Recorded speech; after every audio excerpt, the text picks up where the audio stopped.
At a time when we are celebrating Azadi Ka Amrit Mahotsav, it is my dream that everyone in India should have a smartphone in his or her hand. Every farm should have a drone and every house should have prosperity.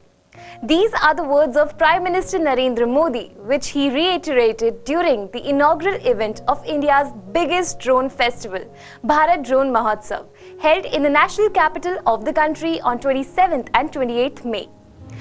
Biggest benefactor in almost every industry today is technology. The fruitful amalgamation of any sector, be it agriculture, defense, health or so, with technological interventions is paving the path for a greener, productive and sustainable future. In this, agri-tech drone technology or Kisan drones are deployed to boost the agricultural sector. They are extensively used for crop assessment, digitization of land records and spraying of insecticides and nutrients. In this regard, Union Minister for Health and Family Welfare, Mansukh Mandaviya, stated that agriculture and medical drones will usher in a new age revolution and generate new opportunities for the youth in this sector. मैंने drone festival में agriculture के लिए उपयोगी हो ऐसे drone, health के लिए उपयोगी हो ऐसे ड्रोन, डिफेंस के लिए उपयोगी हो ऐसे ड्रोन्स, सर्वेलेंस के लिए उपयोगी हो ऐसे ड्रोन, ऐसे कई प्रकार के ड्रोन को देखा और made in India, make in India, indigenous technology से बना हुआ ड्रोन देखा। आने वाले दिनों में एग्रीकल्चर सेक्टर में ड्रोन बहुत बड़ा बदलाव लाएगा। ड्रोन से खेत में स्प्रे किया जाएगा, ड्रोन से ही फसल का सर्वेलेंस भी किया जाएगा।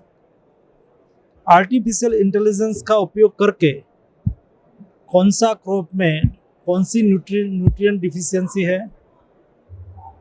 किस टाइप का डिसीज है, वो भी इंफॉर्मेशन आईटी से मिल सकती है। ये सारी व्यवस्था का उपयोग एग्रीकल्चर में होने से एग्रीकल्चर प्रोडक्शन भी बढ़ेगा। एग्रीकल्चर में मजदूर नहीं होते हैं, वैसी स्थिति में वो उसका ऑप्शन भी बनेगा। वैसे हेल्थ सेक्टर में भी जो यहाँ आप देख रहे हैं, एम्बुलेंस, इमरजेंसी एम्बुलेंस के रूप में भी उसका उपयोग किया जा सकता है। उसके अलावा इंडिया में तो ह्यूज डाइवर्सिटी है, पहाड़ी क्षेत्र भी है, रेगिस्तान भी है। ऐसे क्षेत्र में इमरजेंसी मेडिसिन पहुंचाना हो, इमरजेंसी वैक्सीन पहुंचाना हो, उसमें भी उसका उपयोग ऑलरेडी हो चुका है और भविष्य में और होगा। एक मुझे महत्वपूर्ण उपयोग ये भी बताया गया जो अच्छा लगा, ऑर्गन डोनेशन आज के दिन में हेल्थ सेक्टर की एक बड़ी मांग है और ऑर्गन निश्चित समय में पहुंचाना आवश्यक होता है। वैसी स्थिति में ड्रोन का उपयोग करके ऑर्गन को डोनर से उसका यूज़र तक पहुंचाया जाएगा और इसलिए मुझे लगता है कि हेल्थ सेक्टर में और एग्रीकल्चर सेक्टर में, ये दो सेक्टर में तो मुझे बहुत बड़ा उपयोग ड्रोन का दिखाई दे रहा है। During the drone festival, the PBNS team also interacted with the startup Wow Go Green's MD, Mr. Shankar Goenka, who through their startup leveraging modernistic drones to better the lives of farmers and generate employment opportunities for young people.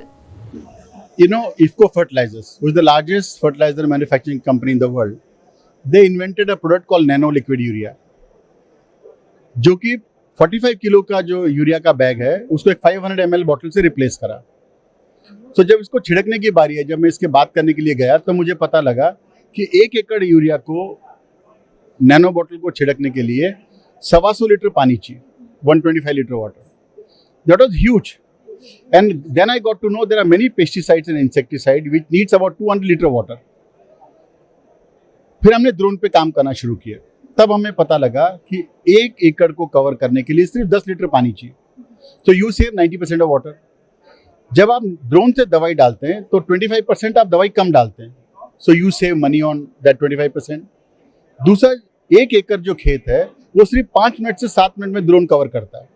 कोई भी किसान छिड़कने के लिए जाएगा तो वो एक दिन में मात्र 2 एकड़ से 3 एकड़ करेगा। So you save time. Fourth is it's very accurate.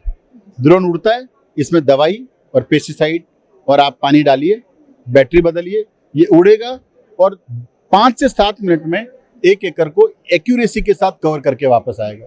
तो you save water, you save energy, you save money. And urea जब आप खेत में डालते हैं तो 30% पौधों पे लगता है और 70% वेस्ट होता है। जब आप यूरिया ड्रोन से छिड़कते हैं तो 20% वेस्ट होता है और 80% काम में आता है। सो जो प्रधानमंत्री जो कहते हैं कि किसान की आय डबल हो, वो चीजों की फसल के दाम से डबल नहीं होंगे। हमारा इनपुट कॉस्ट कैसे घटेगा, मेंटेनेंस खर्चा कैसे कम होगा, हमारा स्प्रे कितना इफेक्टिव होगा और उसका आउटपुट कैसे ज्यादा होगा, उससे होगा। तो जब आप ड्रोन से छिड़कते हैं तो पत्ते साफ होते हैं।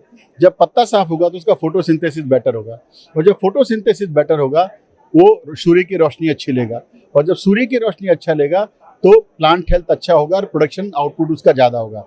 सो मैंने ये देखा है कि जब आप ड्रोन से छिड़काव करते हैं तो 8% से 12%, 15% तक आपको आउटपुट ज़्यादा मिलता है। So this programme is all about how you make others happy. इसमें एक और बहुत बड़ा 2 सोशल एंगल है। In India 58,000 farmer die due to snake bite in farmland. 3 to 4 lakh people get infected when they inhale pesticides। और एक इसके अंदर एंटरप्रेन्योरशिप मॉडल है। हम क्या करते हैं कि जो बच्चे पढ़े हुए हैं या 10th क्लास प्लस के हैं उनको we pick them, we train them, we give them entrepreneur. They get 90% money from government of India, only 6% rate of interest. फिर वो जब जाते हैं और खेत में छिड़कते हैं, सो इन्होंने 400 रुपीज पर एकड़ किया, so they will make 24 lakh per year। So initially they are paying only 80%, 80,000 rupees, and they are making 12 lakh rupees a year। मैं एक मारवाड़ी आदमी हूँ, मैंने आज तक कोई काम ऐसा नहीं देखा कि आप 80,000 रुपए लगा के 80,000 रुपए महीना कमा रहे हो। So I believe this is world's biggest entrepreneurship program which India is having as of date। So the numbers, the kind of pointers that you have given us, it's very insightful and indeed agriculture में drone technology का जो एक usage भी है हम कह सकते हैं वो आगे farmers की सिर्फ benefit के लिए नहीं है, but आपने जैसे बताया income generation में भी काफी helpful है। And pollution of course। Water pollution, देखिए यूरिया में क्या है मैम कि 46% नाइट्रोजन कंटेंट होता है। तो जब आप उसको छिड़कते हैं तो पानी में लगा तो पानी खराब, हवा में लगा तो हवा पॉल्यूटेड और धरती में लगा तो धरती माँ polluted. But when you spray through drone it exactly get penetrated only on the plants, so it is making also very much environmental friendly. So with one programme you can cater to many programs and you will make this whole world wow, go green। That is the whole purpose of our organization। I would like to know about the government initiatives because recently जैसे drone liberalisation policies आई उसके साथ साथ फिर अभी government के initiatives के चलते आज हम एक महाउत्सव में पार्टिसिपेट भी कर पा रहे हैं एंड आपके लाई गई टेक्नोलॉजीज से हम रूबरू हो पा रहे हैं। तो गवर्नमेंट का आपको क्या लगता है कि कितना एसेंशियल रोल है इस पूरे प्रोग्राम को एक नॉच हाई देने का और एक काइंड ऑफ बोल्स्टर करने का इस पूरे इकोसिस्टम का? मैम मुझे लगता है कि 70 years of independence जितना काम एग्रीकल्चर के क्षेत्र में और ड्रोन के क्षेत्र में न्यू टेक्नोलॉजी लाने के लिए अभी हुआ है वो कभी नहीं हुआ है। मैंने अपनी आंखों से देखा है। To have a drone was one of it challenge. मैंने मैडम जो पहली ट्रेनिंग ड्रोन की करी थी वो हमने 28 अक्टूबर को शुरू करी थी। 8 दिसंबर को ट्रेनिंग खत्म हुई। मेरे पास 36 किसान थे। हमने प्रधानमंत्री जी को चिट्ठी लिखी कि साहब ड्रोन के ऊपर सब्सिडी लाओ क्योंकि एग्रीकल्चर इक्विपमेंट है। In history of India with in 36 days our prime minister has accepted and given a subsidy through Ministry of Agriculture to the tune of 100%। So यदि कोई एंटरप्रेन्योर लेता है उसको 40% है, एक साइंस ग्रेजुएट लेता है उसको 50% है, जो FPO फार्मर प्रोड्यूसर ऑर्गेनाइजेशन उसको 75% है और जो गवर्नमेंट एजुकेशनल इंस्टीट्यूशन या एग्रीकल्चर इंस्टीट्यूशन है उनके लिए 100% सब्सिडी है। प्लस एग्रीकल्चर इंफ्रास्ट्रक्चर फंड बनाया कि किसी को पैसा नहीं है तो उससे खाली 10% इन्वेस्ट करना है, 90% गवर्नमेंट ऑफ इंडिया देगी, वो भी 6-7% पे। मुझे लगता है कि और दूसरा licensing, in drone there was huge licensing process and hats off to PMO and hats off to civil aviation ministry, जिन्होंने रात दिन लगकर इसकी पॉलिसी को लिबरलाइज करा, और जो कुछ आज आप देख रहे हैं ये उसी की है।